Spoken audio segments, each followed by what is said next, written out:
Hello students, हमारे जो previous video lecture था उसमें हमने डिस्कस किया था TS of stem through the internodal region. इस वीडियो में हम डिस्कस करेंगे complete anatomy of sporophyte through nodal region as well as root, stems and leaves. उन सब के बारे में हम डिस्कस करेंगे। स्टेम कहाँ तो हम कर ही रहे हैं। उसके अलावा हम जीरोफाइटिक एंड हाइड्रोफाइटिक कैरेक्टर भी देखेंगे इक्विसिटम के, जिसकी वजह से जो ये इक्विसिटम जो है आपको हर टाइम पर अवेलेबल मिलता है, हर स्पेस में मिलता है। तो वो कौन से कैरेक्टर होते हैं? तो अभी जो हमने इंटरनोडल रीजन किया था उसका सेक्शन हमने किया था, तो उसमें हमने डिस्कस किया था क्रेनियल कैनाल्स के बारे में, वेलिकुलर कैनाल्स के बारे में, स्टील के बारे में कि किस टाइप का स्टील यहाँ पर प्रेजेंट होता है। साइफोनस स्टील की हमने बात की थी। पिथ जो होती है वो प्रेजेंट होती है, तो हमने बात की थी ये सब चीज़ों के बारे में। अब हम बात कर रहे हैं कि जो इंटरनोडल रीजन है वो नोडल रीजन से कैसे डिफ़र करता है। हमें सिर्फ वो पॉइंट्स देखने हैं, बाकी सारी चीज़ें लगभग सिमिलर हैं, तो लगभग almost similar to internodal region. तो डिफरेंस कहाँ आता है, वहाँ हमने बात की थी वेलिकुलर कैनाल्स, जो कि एयर फील्ड कैविटीज़ थी, उनको हमने वेलिकुलर कैनाल्स कहा था। तो एग्ज़ाम में 1 मार्क्स में आ सकता है vehicular canals as well as cranial canals क्या होते हैं, तो उनको ध्यान रखना है।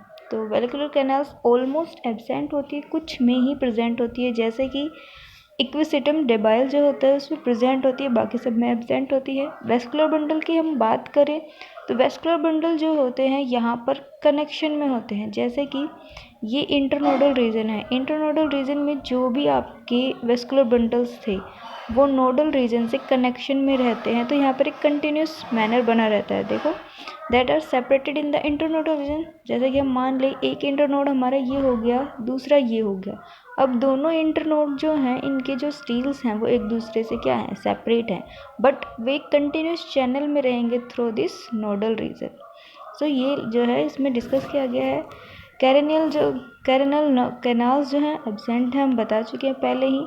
पिथ भी यहाँ पर एब्सेंट होती है, जबकि हमने वहाँ पर क्या कहा था, साइफेनस टाइप ऑफ स्टील प्रेजेंट। तो साइफेनस स्टील में पिथ प्रेजेंट होती है, बट यहाँ पर पिथ एब्सेंट है, दैट मीन्स प्रोटोस्टील टाइप। और ये जो पिथ है यहाँ पर किससे बनी हुई है, पेनकाइमेटस सेल से कम्प्लीटली फिल्ड होती है। ठीक है, so this is all about, only difference हमें याद रखने हैं।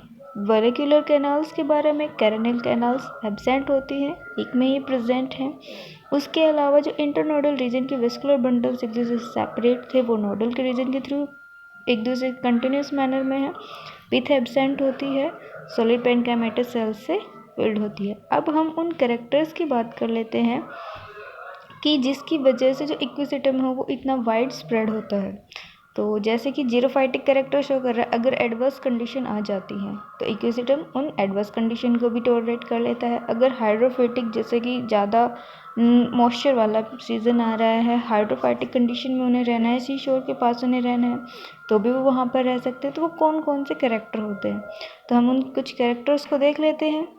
जैसे कि जीरोफाइटिक कैरेक्टर, अब जीरोफाइट में रहना है, मतलब कोई प्लांट अगर जेरिक कंडीशंस में रह रहा है, ड्राई कंडीशंस में रहता है, तो उसी के लिए क्या क्या चाहिए, उसकी जो क्यूटिकल होती, क्यूटिकल प्रेजेंट होनी चाहिए। सबसे पहले बात तो क्यूटिकल होनी चाहिए, जो क्यूटिकल प्रेजेंट है वो थिक होनी चाहिए।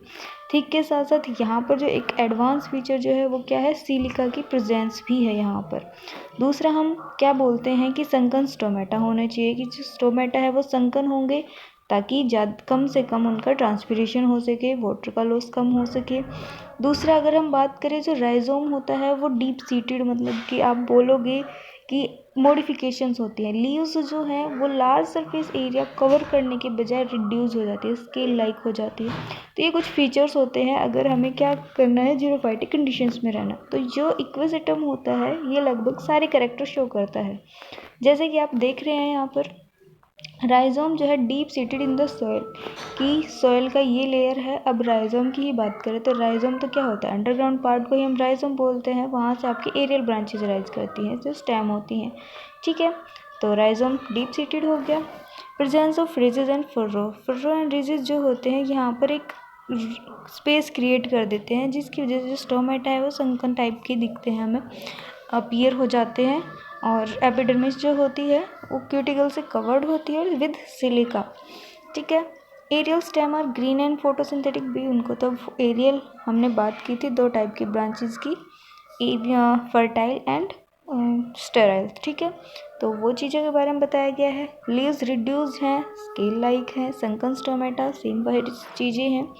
थिक पैचेस ऑफ, यहाँ बोल रहे patches of thick walled sclerenchymatous cells present in the ridge. अब जैसे कि ये रिज था कोई, इसके अंदर यहाँ पर स्क्लेनकाइमेटस सेल्स फिल हो गई। अब स्क्लेनकाइमेटस सेल्स क्या होती है? हार्ड सेल्स होती है, थिक सेल्स होती हैं।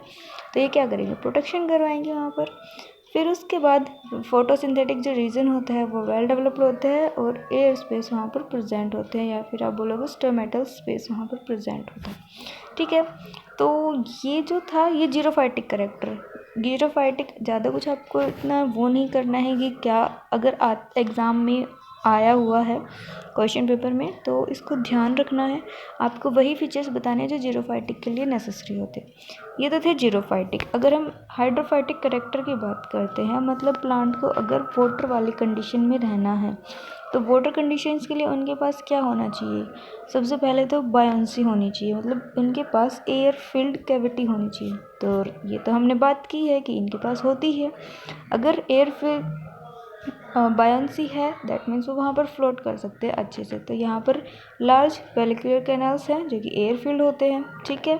फिर हमने बात की थी कैरेनल कर्व्स, जो वाटर फिल्ड कैविटी होते हैं, तो वो भी हेल्प करवाती है, तो यहाँ पर वो भी प्रेजेंट है। जाइलम, अब हम बात करें जाइलम का काम क्या होता है? वाटर का कंडक्शन करवाना। वाटर का कंडक्शन, जो जाइलम है वो ज़्यादा डेवलप होगा, दैट मीन्स वो ज़्यादा से ज़्यादा पानी का एब्जॉर्प्शन करेगा। अब यहाँ पे तो हम पानी की कंडीशंस में ही रह रहे हैं, दैट मीन्स उस प्लांट को जो है ज़्यादा पानी की ज़रूरत है ही नहीं, तो पुअरली डेवलप्ड यहाँ पर जाइलम होगा, ठीक है। Presence of large central pith cavity, अब सेंट्रल पिथ कैविटी जो है उनको फ्लोटिंग में हेल्प करवाती है। तो ये कुछ फीचर्स थे जीरोफाइटिक एंड हाइड्रोफाइटिक। ज़्यादा परेशान नहीं होना इनमें, सिर्फ आपको नॉर्मल वही फंक्शंस बताने जो हाइड्रोफाइटिक और जीरोफाइटिक कंडीशंस के लिए नेसेसरी होते हैं, ठीक है। अब हम बात कर लेते हैं टीएस ऑफ राइजोम। अभी तक हमने स्टेम की बात की थी, जो हम अपर एरियल जो ब्रांचेस थी उनके सेक्शंस की बात की थी, नोडल एंड इंटरनोडल रीजन। अब हम बात करें जो अंडरग्राउंड जो पोर्शन है स्टेम का, जिसे हम राइजोम बोल रहे हैं, उसमें कौन कौन से पॉइंट आते हैं? सिर्फ कुछ पॉइंट होते हैं जो एरियल ब्रांच से, एरियल स्टेम से जो है इसको डिफर बनाते हैं। जैसे एब्सेंस ऑफ स्टोमेटा, वहाँ पर हम क्या कह रहे थे? Presence of stomata for the photosynthesis process. Sclerenchymatous cells वहाँ पर थी क्योंकि उनको एडवर्स कंडीशन से अपने आप को प्रोटेक्ट करना था, तो बट जो अंडरग्राउंड राइजोम है उसके पास ऐसा कुछ नहीं है। Collenchyma also absent, this is also for the photosynthesis. Pith is present in some species and absent in others, so nothing more but some, ठीक है। आई होप आपको समझ आ रहा होगा।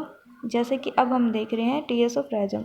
इंटरनोडल रीजन के लिए हम देख ही चुके थे स्ट्रक्चर का, और अब हम देख रहे हैं राइजोम का स्ट्रक्चर। तो देखो हमने क्या बोला, सारी चीज़ें वही हैं। सिंपल क्यूटिकल प्रेजेंट है, सिंगल लेयर एपिडर्मिस है, वेलिकुलर कैनाल प्रेजेंट है, ठीक है। स्टोमेटा एपिडर्मिस में एब्सेंट है, वो हमने अभी यही बोला कि स्टोमेटा जो है एब्सेंट होते हैं। वेलिकुलर कैनाल्स प्रेजेंट है, सिंपल फ्लोएम जो है वो आउटर साइड है और इनर साइड आपका जाइलम टिश्यू है। एंड यहाँ पर आपको एग्जैक्ट कंडीशन दिख रही है, देखो ये एक सेकेंड, ये देखो इधर जो नीचे की साइड ये जो ब्लैक वाले दिख रहे हैं आपको, ये जो जाइलम है ये प्रोटोजाइलम है, और जो अपर साइड ये इधर दिख रहे हैं ये आपको लार्ज साइज के, तो ये मेटाजाइलम है। तो यहाँ पर कौन सी कंडीशन हो गई? एंडार्क कंडीशन की। जो प्रोटोजाइलम है वो towards the pith and metaxylem towards the periphery, so endarch condition is there. Carinal जो वाटर फिल्ड कैविटी है यहाँ पर वो भी प्रेजेंट है, सारी चीज़ें वही हैं, और यहाँ पर ये पिथ हो गई, ठीक है। पैरासाइट तो सिंपल सारी चीज़ें वही हैं, ज़्यादा कुछ भी ध्यान रखने की ज़रूरत नहीं है, सिर्फ जो पॉइंट बताए गए हैं उनको याद रखना है इन सब के बारे में, ठीक है। नेक्स्ट जो है आपका टीएस ऑफ रूट की बात करते हैं। तो जो टीएस ऑफ रूट होती है वो ज़्यादा कुछ नहीं है, सारी चीज़ें वही है। आउटर मोस्ट आपको क्या मिलेगा? एपिडर्मिस। एपिडर्मिस जो है सिंगल लेयर्ड है, इसको हम क्या बोल रहे हैं? पिलीफेरस लेयर, ठीक है। रूट हेयर्स प्रेजेंट होते हैं। कोर्टेक्स रीजन की बात करें तो कोर्टेक्स रीजन जो होता है, अगर हम स्टेम की बात कर रहे हैं तो जो कोर्टेक्स रीजन था आपका डिफरेंट पार्ट्स में डिवाइड हो रहा था, आउटर कोर्टेक्स, इनर कोर्टेक्स, तो इंटरनोडल रीजन में तो आउटर कॉर्टेक्स में भी आपके स्क्लेरेनकाइमेटस, पेरेन्काइमेटस टिश्यू एंड क्लोरेनकाइमेटस टिश्यू इन सब का मिक्सचर था। यहाँ पर एज सच कुछ नहीं है, यहाँ पर सिंपल आपके पेरेन्काइमेटस सेल्स प्रेजेंट हैं। ठीक है, उसके जस्ट नीचे ही आपको क्या मिल रहा है, आपकी कॉर्टिकल सेल्स प्रेजेंट हैं, जिनको हम क्या बोल रहे हैं, एक्सोडर्मिस। कॉर्टेक्स जो है वो इनर, जैसे कि ये कॉर्टेक्स हम बना रहे हैं, कॉर्टेक्स की सेल्स है, अगर वो इनर साइड आता जाएगा तो किसके पास रुक जाएगा, एंडोडर्मिस के पास, क्योंकि जो कॉर्टेक्स का सबसे इनर मोस्ट पार्ट होता है वो कौन सी सेल्स होती हैं, कॉर्टेक्स एंडोडर्मिस सेल्स होते हैं। तो यहाँ पर जो है ये जो आपका कॉर्टिकल सेल्स है वो लिमिट कर गई। कॉर्टिकल्स जो है वो किसके कॉर्टिकल्स जो है जस्ट नीचे क्या प्रेजेंट होती है, आपकी पेरिसाइकिल प्रेजेंट होती है।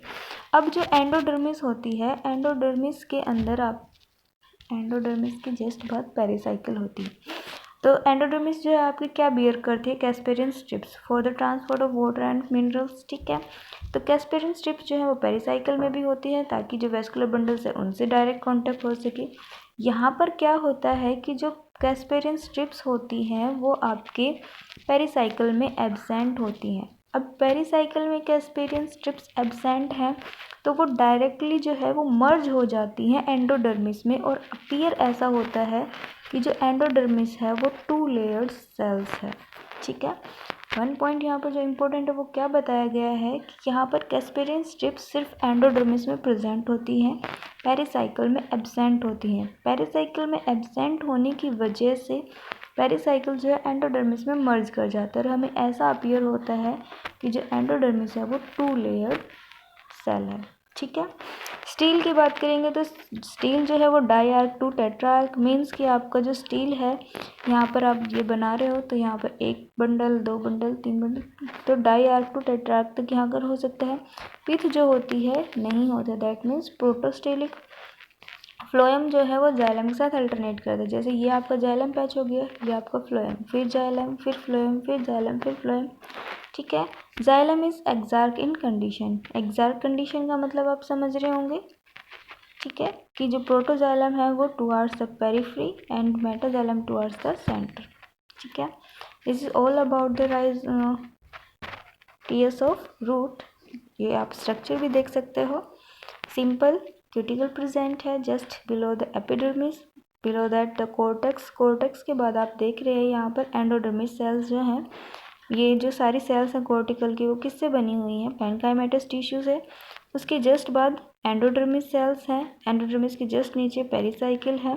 कैस्पेरियन स्ट्रिप्स एब्सेंट होने की वजह से यहाँ पर क्या कहा गया है कि एंडोडर्मिस जो है वो 2 सेल्स से बना हुआ है। फिर आप देख रहे हो फ्लोएम, फिर आपका ये देख रहे हो आप, पिथ तो होती ही नहीं है, तो मेटाजाइलम सारा इनर साइड है और प्रोटोजाइलम टुवार्ड्स आउटर साइड है। और देखो ये आपका प्रोटोजाइलम, फिर फ्लोएम, आप देख सकते हैं प्रोटोजाइलम, ये फिर फ्लोएम, फिर प्रोटोजाइलम, फिर फ्लोएम, फिर प्रोटोजाइलम। तो डाईआर्क टू टेट्रार्क, यहाँ पर टेट्रार्क कंडीशन प्रेजेंट है। ठीक है, आई होप आप लोगों को ये समझ आ गया होगा। ये जो सेक्शन दिखाया गया है वो इक्विसिटम डिबाइल का दिखाया गया है, और आई होप आप लोगों को ये समझ आ गया होगा। इस वीडियो के लिए दैट्स इनफ, और stay at home and stay safe. Okay.